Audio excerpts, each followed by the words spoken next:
All right, so that music you were just hearing, that was part of the project I was doing. So essentially, the name of our project is Business Behind the Beat, Creating and Marketing an Album. So essentially what I did was I just created an album. It's about 7 tracks. And my research question was kind of, what is it like to make an album? What does it take to get a name in the modern music industry? And what is it like? How has the landscape changed for music distribution? So yeah, that was my music. If you liked it, cool. If you didn't, it's fine. All right, so I'd like to ask you guys a question. When was the last time that you purchased a CD? Anyone? Just shout it out. 2006.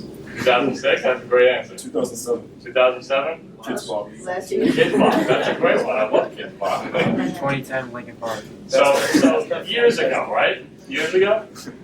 Now, when was the last time that you listened to a song on a streaming service where you just opened up your phone? Yesterday. Yesterday. Today, right? This morning I was listening to it like 20 seconds ago. So we were just doing it on SoundCloud. So my main point with this is these are all these major streaming services that we have now. So nowadays, you don't have to walk down to a CD store. You don't have to go buy vinyl or vinyl, however you want to pronounce it. You don't have to go out of your way to get a physical copy of something or see a band live. It's all on demand now. So these huge streaming services, I'm sure you guys are familiar with them. SoundCloud, Spotify, Apple Music, YouTube. They're allowing for a more efficient music distribution to consumers. This is how people are taking in music. They're just getting it on demand. They're just paying for streaming services. You don't have to just buy an album and get it. You can get it on the spot once it's released. So that's a major change. Traditionally, you would have to go through a lot of work just to get it. You'd have to buy a CD player or Walkman. Now you just need a phone, headphones, and a streaming service. So with these, there's a growing importance of branding because with these streaming services comes a surplus of releasing music, right? So anyone can upload to these free streaming services. Anyone can make something. So the question kind of stands: how do you get your name out there? How do you make a brand? How do you make a name for yourself? So I'd like to just talk about the importance of branding and business in general. For example, just take Amazon. I mean, how many of you guys all probably go to Amazon when you're looking for something online, right? It's quick and easy to go to. Google, you just go, you know you can rely on it to search something, right? Wikipedia, Facebook, they're all reliable names. And the thing with branding is that it's reliability. That's like the main factor of a brand. That's why you want to make a brand. That's why these companies have established themselves. Because customers can rely on what their service will offer. So taking that idea in mind with all these big companies and reliability and going right to them, it's kind of being applied now to artists. Artists aren't really focused on, traditionally you would focus on getting a demo tape, playing gigs, trying to get a record label's attention, and getting a deal and starting from there. And that's where you would kind of build your fan base and kind of go from there. But now it's a way different thing. You're getting an audience first, and then you're bringing that to a label. So an example of that would be one of my favorite artists. His name is Logic. He's a hip-hop artist. But how he went about getting his name out and getting his brand out was he started with just putting free mixtapes out on just websites. There's a website called DatPiff, which is just, you can just put mixtapes out, SoundCloud, free uploading websites where you can just get people's attention. And then he also took it to social media interaction. So he would Instagram, Snapchat, Twitter. He would interact with people, let them know that he cares, that they care about his music. So that's how he kind of brought people into it, and that's where that reliability came from. When people started liking his music and understanding who he was, that's where that brand name came from, and that's his brand as Logic. And he had nicknames for his fans. He called them Bobby Saucers, he called them the Rat Pack. That's like the name for it. But the bigger point I'm trying to get across here is it wasn't just a guy releasing music. He was creating a network where people could connect and relate to and become friends because of his name and the brand. And people could rely on him to put out good music. So he was an example of how streaming is a huge thing because he built that audience before he had a large following, like mainstream wise, like radio play and CDs. So when he went to his label, he wasn't coming at it at an angle where it was, hey, I'm a talented musician, what can I do for you? And then, pay me to do stuff for you, make money. He came to that label and he said, I've got a following, I'm making money, I have people, I have a fan base. What can I do for you? Or what can you do for me? How can you help me grow my following? I'm already doing well. So that's kind of the traditional rap with new artists like Chance the Rapper who's going independent. It's they're coming to these labels with a fan base and already a following, and they're coming at it at an angle like, I got this going, let's work together, versus back in the day it was very one-sided. It was label controlled the artist, you're gonna make this type of music, you're gonna do this, you're gonna make this money, we'll give you something. So it's becoming a lot more independent oriented. It's not just about the label, it's more about the artist. That brings a lot of authenticity to the thing. So with the business aspect out of the way, I want to talk about the creative aspect, because that also plays a large part as to why so much music can get put out in a day, and that's why you have to fight to make a name for yourself.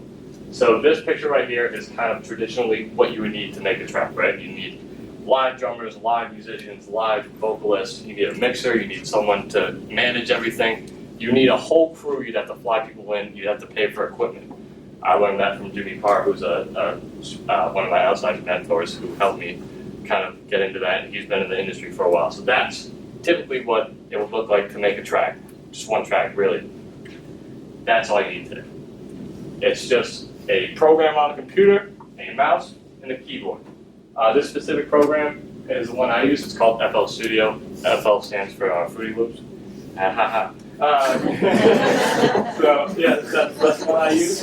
And so I like to just run you guys kind of through the creative aspect of creating music, because this was a big part for me in this project. So right here is kind of the typical project that I work on. That's what it looked like.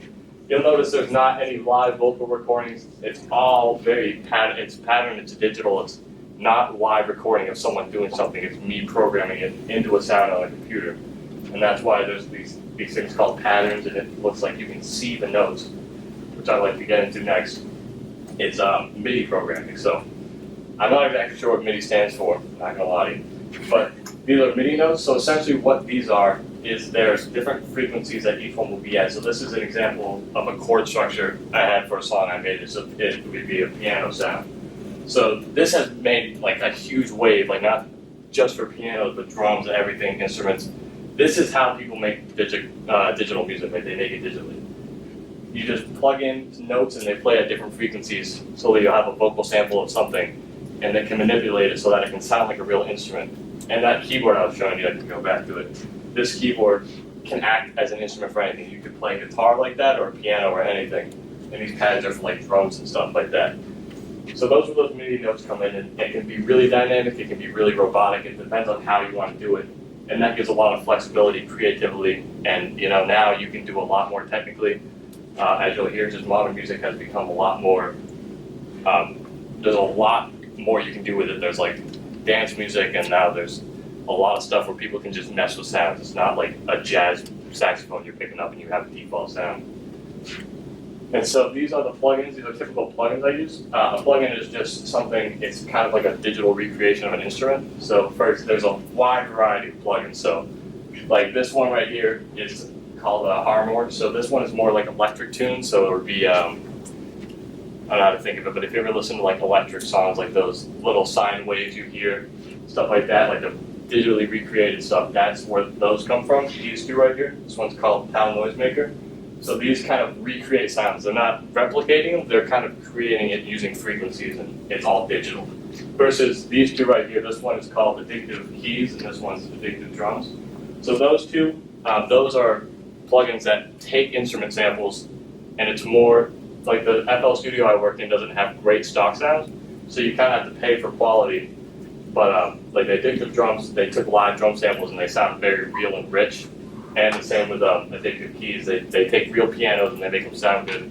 So this is kind of just, I'm just trying to, my main point with this is just, that's how I make my music, and also like there's various options to make sounds, and it can go from rich to synthetic to you can just record yourself, but there's a huge variety and accessibility to sounds that you can put into your tracks. And that allows for a large amount of product and like releases of music. So this is my example. I'll play some of my music for you. Give me 1 second. Don't laugh at me.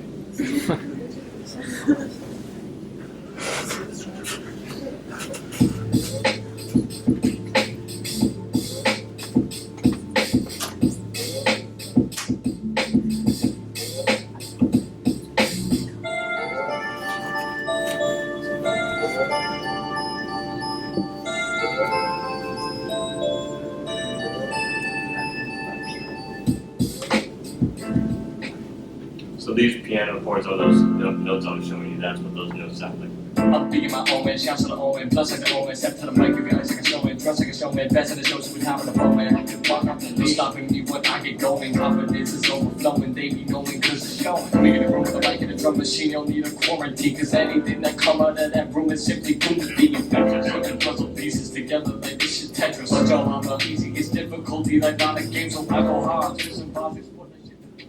Hey, Dill.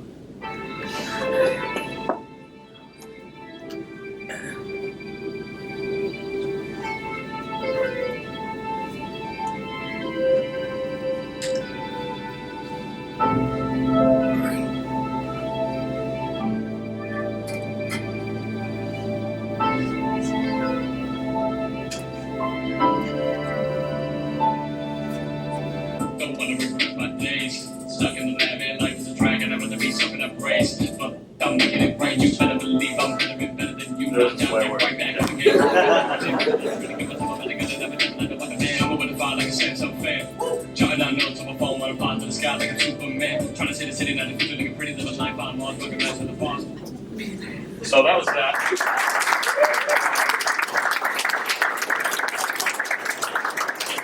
I typically would be embarrassed about showing you me rapping, but I was wearing a dress all day, so. All right, so with that, you might be wondering, Dylan, how did you do that? That was awful, or that was incredible, but how did you make it? You know, how did you learn how to do that?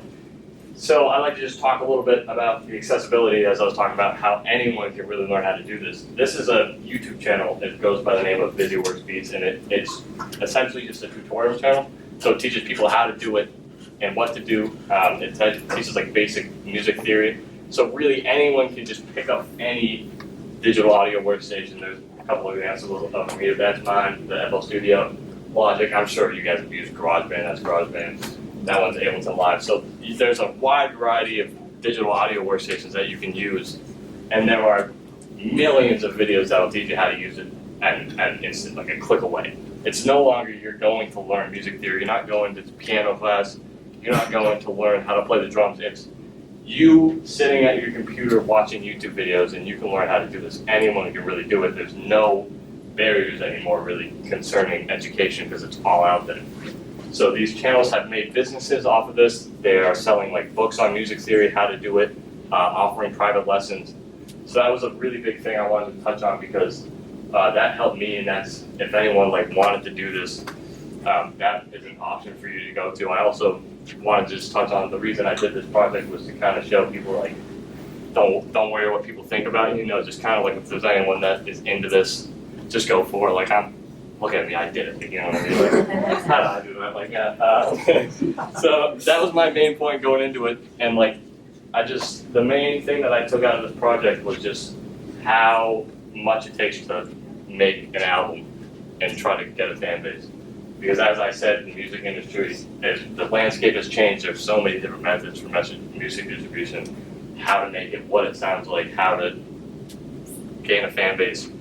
And my biggest takeaway with this was just you just gotta go for it.